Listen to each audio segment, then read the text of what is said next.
এত দূর থেকে জলসা শুনতে এসে মাঝরাত্রি বেলায় শেষ পর্যন্ত এরকম বিপদের মুখে পড়বো কখনোই ভাবতে পারিনি। তো গাইস, সকাল দুপুর রাতের বেলা আসলুল ভাইকে নিয়ে আমরা সবাই মিলে বেরিয়ে পড়ি বীরভূমের নহনা নামক এক জায়গাতে জলসা শুনতে।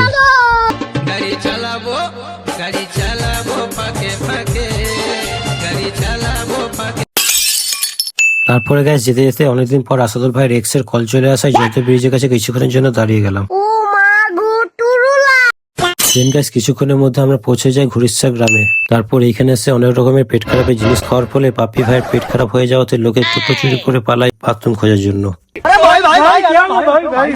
তারপর গাইস ঘুরতে ঘুরতে ফাইনালি আমরা পৌঁছে গেলাম নহনা গ্রাম এবং এইখানে এসে আসাদুল ভাইয়ের এক ফ্যানের বাড়ি আসাতে অনেকগুলো ফ্যানের সাথে কিছুক্ষণ গল্প করতে করতে জানতে পারি এই গ্রামে নাকি আরো একটি অনেক বড় ইউটিউবার রয়েছে, যার নাকি ইউটিউবে 5.4 মিলিয়ন সাবস্ক্রাইবার রয়েছে। হ্যাঁ গাইস, 5.4 মিলিয়ন সাবস্ক্রাইবার। তাই সবাই মিলে ডিসাইড করে ফেলে সেই ইউটিউবের সাথে দেখা করতে যাওয়ার।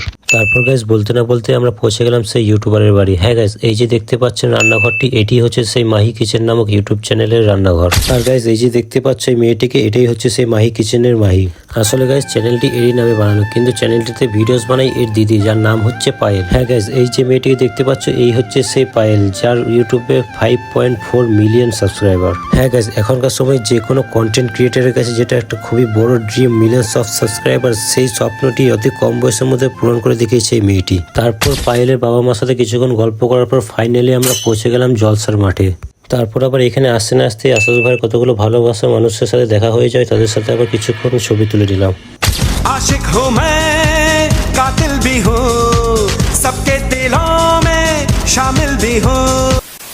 তারপরে গাইস বাড়ি ফেরার সময় আমার সঙ্গে কি কি ঘটেছিল সেটা জানতে হলে তোমাদেরকে ভিডিও নেক্সট পার্টের জন্য ওয়েট করতে হবে। ততক্ষণের জন্য বাই বাই।